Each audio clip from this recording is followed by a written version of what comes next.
New day, no security. Ngayon, pag-usapan natin, Sun Life Save and Protect 5.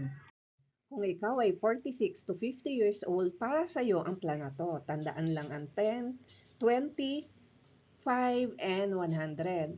20 years ang duration ng protection, i-multiply ang annual premium sa 10 para malaman ang life insurance coverage, 5 years to pay, then 100% money back guarantee. For example, 100,000 ang iyong annual premium, i-multiply mo lang siya sa 10 para makuha ang life insurance coverage which is 1 million pesos. Then magkano ba ang total premium paid? Multiply natin ang annual premium sa 5. So meron kang nailabas na 500,000. At ang pangako ni Sun Life, kapag na-outlive mo ang 20 years, ibabalik sa iyo 100% ng iyong total premium paid. So after 20 years, buhay pa ang insured, makukuha mo ang 500,000. But wait, there's more. Meron pa tayong living benefit. Pwede kang kumurot sa plan in case of emergency. At the same time, meron na tayong na-establish na 60% of the face amount para sa terminal illness. Nandito ang actual illustration. Si client, nagbayad siya ng 35,000 annual premium.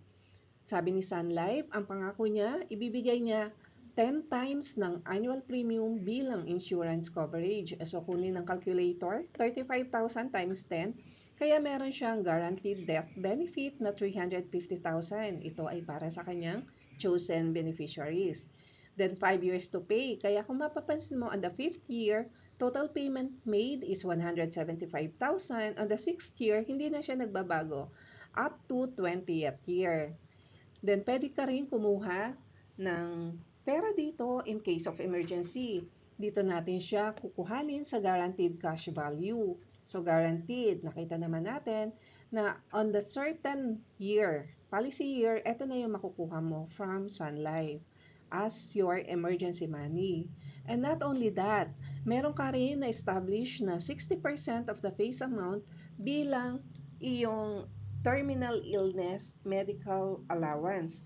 So, kunin uli ang calculator, 350 times 60%, meron kang aasahan na 210,000 in case magkaroon tayo ng terminal illness.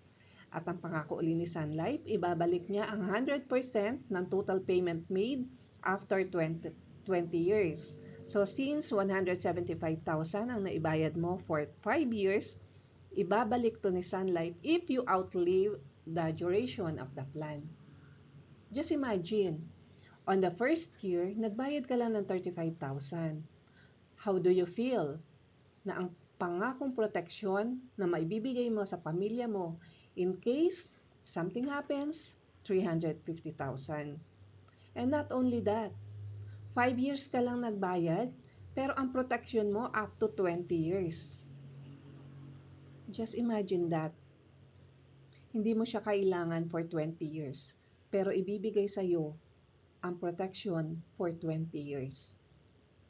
Also, if you outlive while preparing for the future, paying for this plan para sa pamilya mo, but you outlive the duration of the plan, meron ka palang savings kay Sun Life na pwede mo makuha at the end of 20 years amounting to 175,000. For further inquiry, you can message me at any of my social media platforms or send an SMS through this number flashing on your screen. This is Annalyn Morales, your licensed financial advisor affiliated to Sun Life of Canada, Philippines, Inc. Thank you.